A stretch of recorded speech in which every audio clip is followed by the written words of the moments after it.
Double engine की सरकार किसानों की आय बढ़े, खेती पर होने वाला खर्च कम हो, इसके लिए काम करेगी।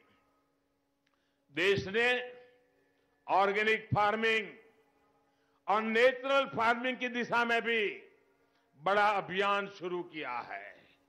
पंजाब में इसका ज्यादा से ज्यादा विस्तार धरती मां को भी बचाएगा और पंजाब के किसानों का फायदा भी करेगा। साथियों, आज एक तरफ भारतीय जनता पार्टी और एनडीए है, जिसकी विचारधारा पंजाब और पंजाबियत से जुड़ी है। हम गुरु नानक देव जी के 550वें प्रकाश पर्व और गुरु तेग बहादुर जी के 400वें प्रकाश पर्व को पूरे देश में और दुनिया में पूरे सम्मान के साथ मनाते हैं। हमने बाबा साहब आंबेडकर की 125वीं जयंती पूरे विश्व में मनाई थी। हम गुरु गोविंद सिंह जी के वीर साहिबजादों की स्मृति में 26 दिसंबर को वीर बाल दिवस की घोषणा करते हैं। हम बंटवारे की विभीषिका की याद में पंजाब पर वो गांव कितने गहरे हैं, वो पंजाब के लोग जितना जानते हैं, वो दिल्ली में बयानबाजी करने वालों को पता नहीं है। ये विभाजन की विभीषिका कितना घा पंजाब के सीने पर लगा है, उसको भी भुला दिया गया था। हमने तय किया उस विभीषिका की याद में 14 अगस्त को विभाजन विभीषिका स्मृति दिवस की हमने घोषणा की। लेकिन ये लोग पंजाब की विरासत को नजरअंदाज कर रहे हैं। ये लोग पंजाब की धरती पर लूट, खसोट, भ्रष्टाचार और माफियावाद की फसल उगा रहे हैं। साथियों, हम देश की सीमाओं को मजबूत करते हैं, सेनाओं को अधिकार देते हैं, लेकिन उनके नेता सेना के लोगों को गुंडा कहते हैं। हमारे सैनिकों की शहादत पर सवाल उठाते हैं। ऐसे लोगों की नीयत कटघरे में है, उनकी मंशा पर सवाल है।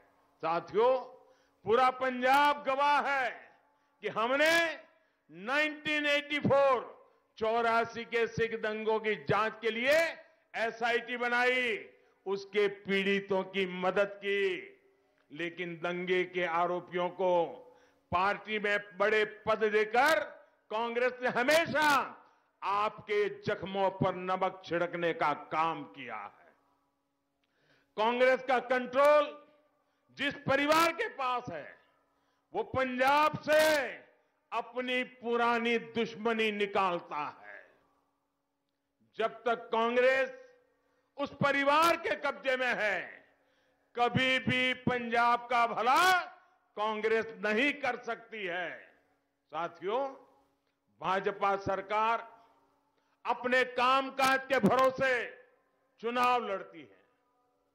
जिनके पास कामकाज का हिसाब नहीं है, कुछ ऐसे लोग भी पंजाब में झूठ का खेल खेलने आ गए हैं।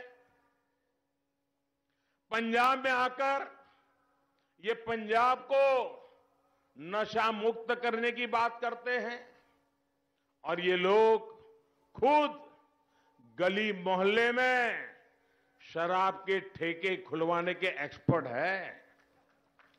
पंजाब को इनसे भी सतर्क रहना होगा।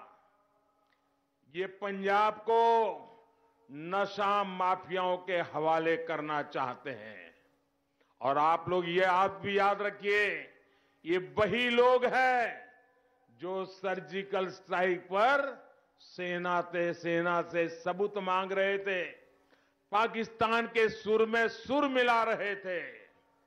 साथियों, ये कैसे लोग हैं, इनका चरित्र कैसा है, मैं आपको बताता हूं। 2014 का जब चुनाव था,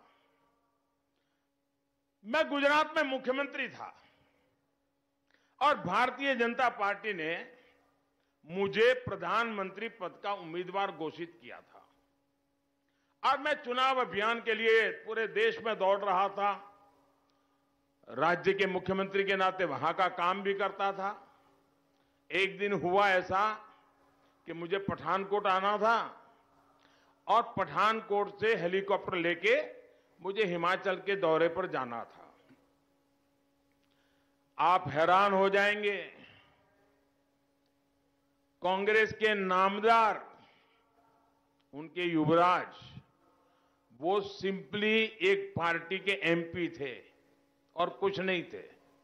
उस दिन उनका भी अमृतसर के आसपास कहीं कोई कार्यक्रम था। मेरे हवाई जहाज को उड़ने नहीं दिया गया। मुझे पठानकोट पहुंचने में 1-1.5 घंटा देरी हुई। जब पठानकोट पहुंचा तो मेरे हेलीकॉप्टर को नहीं उड़ने दिया। क्यों? क्योंकि उनके युवराज पंजाब के किसी दूसरे कोने में आने वाले थे, इसलिए मुझे हवाई यात्रा करने से रोक दिया गया था। ऐसा सत्ता का दुरुपयोग एक परिवार के लिए कैसा होता था 2014 में। और हेलीकॉप्टर सूर्यास्त होने की तक ही चल सकता था, सूर्यास्त होने से पहले उड़ जाना पड़ता था। मेरे हिमाचल के 2 कार्यक्रम उस समय इतनी दौड़ धूप के बीच कैंसिल करने पड़े थे। इस प्रकार से अपने विरोधियों को रोकना, परेशान करना, ये कांग्रेस के कारनामे रहे हुए हैं भाइयों। इस प्रकार की परेशानियां हर विपक्ष को कांग्रेस पिछले 50-60 साल जब भी मौका मिला है यही करती रही है।